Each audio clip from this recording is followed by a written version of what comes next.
She did not choose to silence her own voice one morning. It started decades ago when a little girl learned that the only way to be safe, loved, and accepted was to disappear into the needs of others.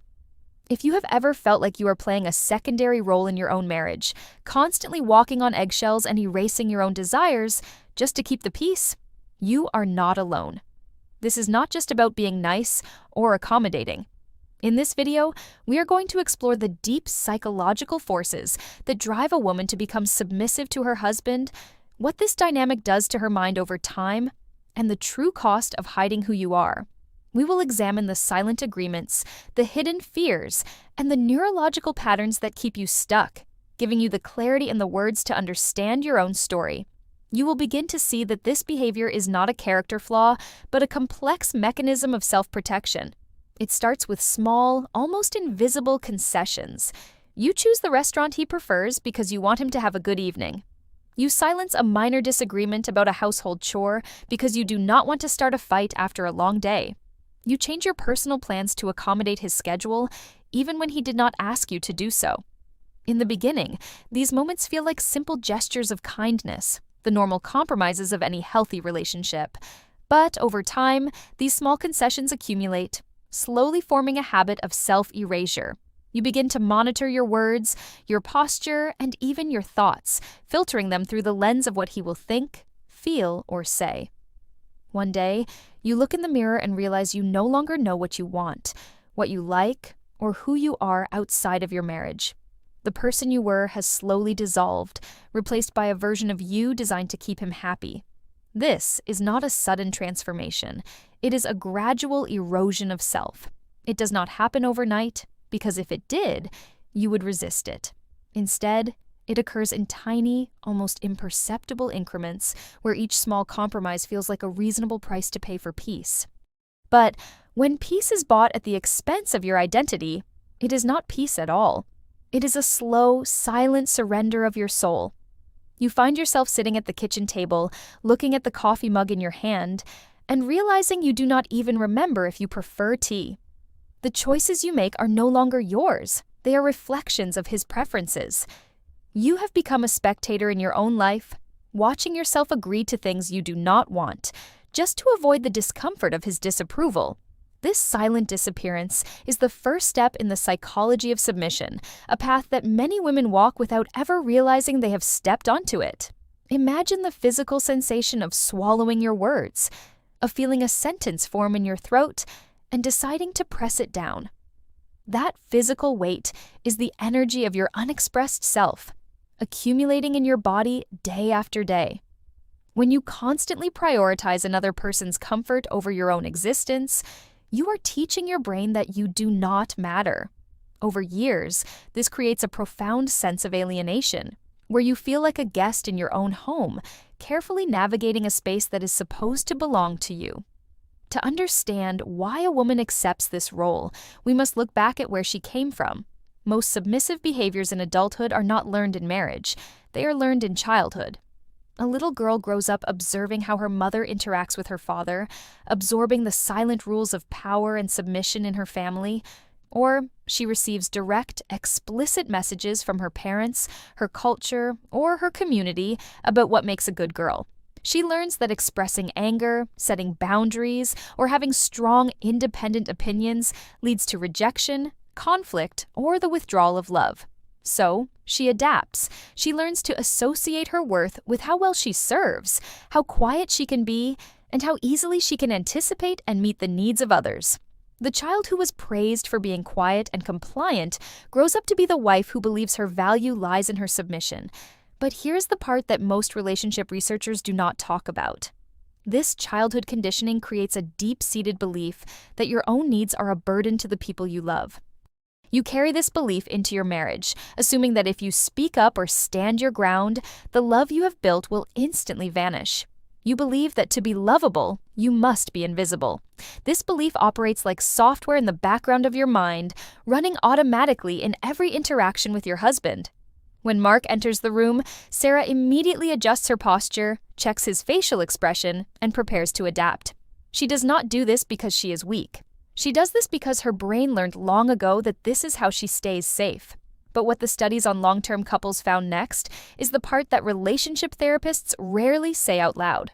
This adaptation is actually an active developmental strategy.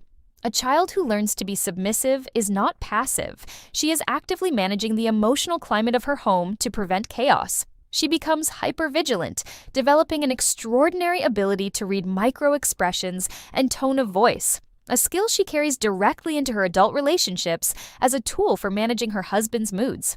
For a submissive wife, conflict is not just an argument, it is a threat to her survival.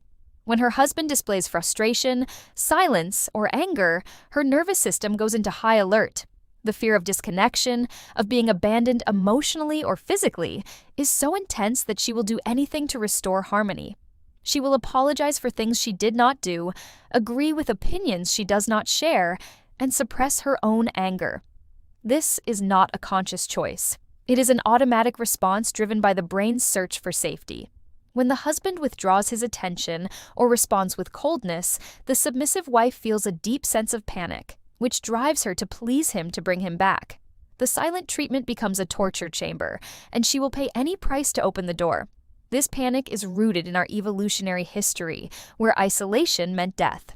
To the submissive wife, her husband's displeasure feels like the ultimate threat, triggering the same survival mechanisms as a physical predator. If you did not know that, you are probably not subscribed yet. Subscribe, because next week's video goes even deeper into how these childhood patterns affect our daily decisions. By understanding these mechanisms, we can begin to see that submission is not a moral failing or a lack of character. It is a highly organized, protective response of the nervous system. When we look at it through this lens, the shame starts to melt away, leaving room for real understanding. This nervous system activation is why logical arguments do not work in these moments. When you are in a state of survival panic, your rational brain shuts down, and your primary goal is simply to appease the source of threat. You might promise to change things you cannot change, or accept blame for situations that were entirely out of your control, all because your body is screaming at you to restore the connection at any cost. How does this play out in everyday life? It shows up in the way decisions are made. A submissive wife will often wait for her husband's approval before making even minor purchases, choosing her clothes, or organizing her day. She might adopt his hobbies, his friends, and his views on life, slowly discarding her own. When asked what she wants for dinner, her response is almost always, "Whatever you want." This is not because she has no preferences, but because sharing them feels dangerous. What I'm about to tell you contradicts everything you have been told about marital peace. This constant deferral of decision-making is not a sign of a harmonious relationship. It is a sign that one partner has stopped participating as an equal.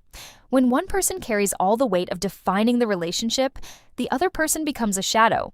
A shadow cannot offer real companionship, and eventually, the husband may grow bored or resentful of the very submission he encouraged.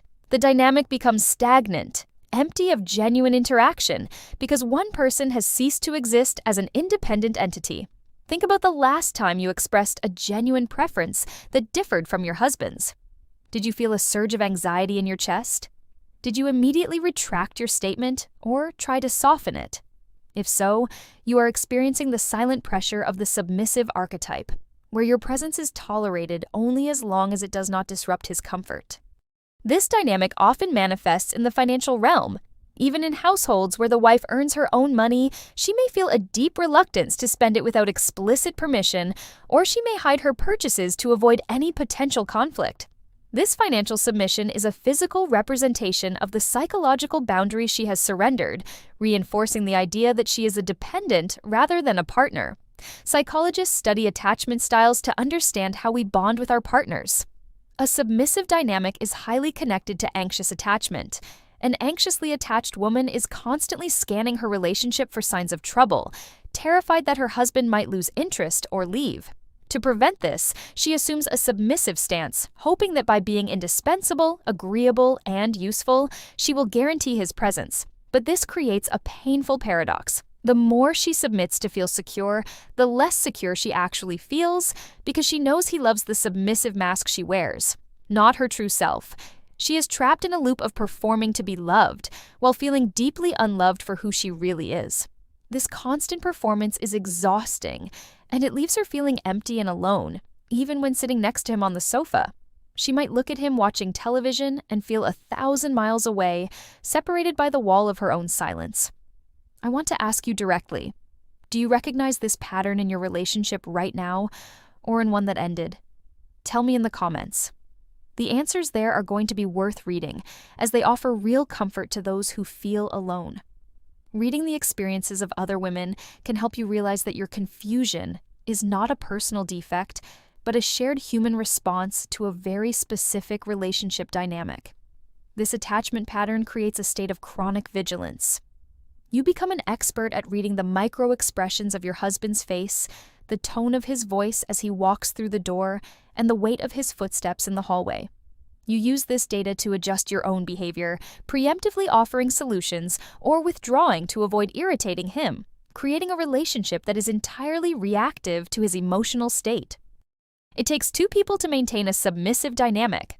A husband may not consciously demand submission, but he may comfortably accept it. He enjoys the convenience of a wife who never argues, who handles the domestic details according to his preferences, and who validates his ego without challenge. Over time, he may begin to see her quietness not as a sacrifice, but as her natural state, treating her opinions as secondary or irrelevant. Stop for a second, because this physiological response is not a coincidence. When a husband becomes accustomed to this lack of resistance, any attempt by the wife to set a boundary is viewed as an attack. He might react with anger, defensiveness, or withdrawal, which reinforces her fear and pushes her back into submission, continuing the cycle. The husband becomes dependent on her compliance, and she becomes dependent on his approval, creating a toxic codependency that stifles growth for both partners. In this environment, the marriage becomes a theater where roles are rigidly performed. The husband plays the decision-maker, and the wife plays the supporter, but neither is allowed to be vulnerable or real. The husband cannot show his weakness because he must remain the strong one, and the wife cannot show her strength because she must remain the submissive one. This rigid structure prevents true intimacy, leaving both partners emotionally isolated in their respective roles. This isolation is often masked by a busy domestic life. You might talk about the children's schedules, household budgets, and family events, but you never talk about what is actually happening in your hearts. The husband believes the marriage is successful because there are no arguments, while the wife silently drowns in the emptiness of a relationship where her true thoughts are never spoken. Now, we arrive at the turning point of this dynamic, the truth that changes how we see this behavior. Submission is often not an act of love, devotion, or weakness. It is a subconscious survival strategy known as fawning. Fawning is a trauma response where a person seeks to avoid conflict and gain safety by pleasing, appeasing, and anticipating the needs of someone they perceive as more powerful. Think about this carefully. By subverting her own needs, the submissive wife is actually attempting to control the husband's emotional reactions. She believes that if she is perfect, quiet, and accommodating, she can prevent his anger, his rejection, or his silence. It is an exhausting, round-the-clock survival mechanism designed to manage deep anxiety.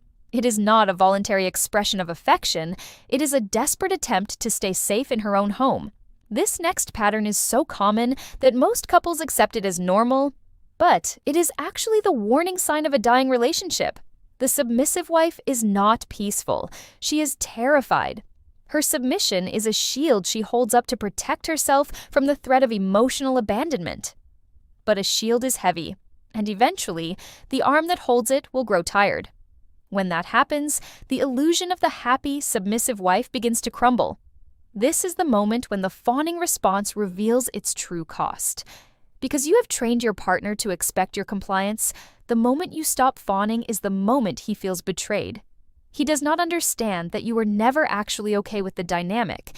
He only knows that the person who always agreed with him is suddenly saying no, creating a crisis that the relationship may not survive.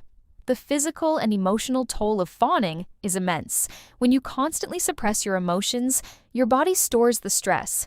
Submissive wives often experience chronic fatigue, unexplained physical pain, anxiety, and depression. They are physically exhausted because they are carrying the weight of two emotional lives: their husbands', which they must constantly manage, and their own, which they must constantly hide. You cannot suppress your true self forever without paying a price. The anger and resentment you lock away do not disappear. They turn inward, eroding your self-esteem and your health. The peace you maintain on the outside is paid for by a silent war on the inside. You may think you are keeping the marriage alive, but you are slowly killing your own spirit. The headaches, the tension in your shoulders, and the persistent sadness are not random. They are your body screaming for you to stop disappearing. If this reframed something for you, the like button costs nothing and helps this video reach someone who needs to see this clarity today. When you hit that button, you are helping to break the silence surrounding this topic, allowing other women to find the validation they desperately need. It is a small action, but it has a significant impact on spreading awareness about the hidden costs of marital submission. This somatic connection is well documented in clinical psychology. The body cannot tell the difference between physical danger and chronic emotional suppression. When you force yourself to remain silent, your body goes into a state of chronic stress, elevating your cortisol levels and weakening your immune system. Your submission is not just a mental state, it is a physical condition that is actively damaging your health.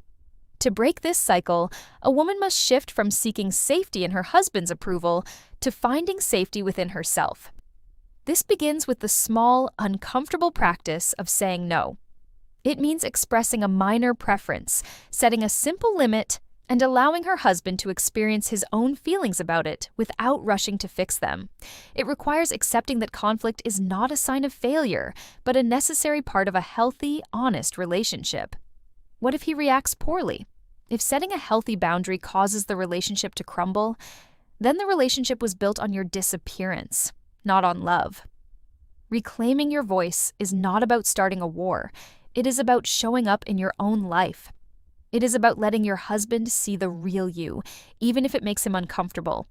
It is about realizing that your opinions, your desires, and your limits are valid simply because they are yours.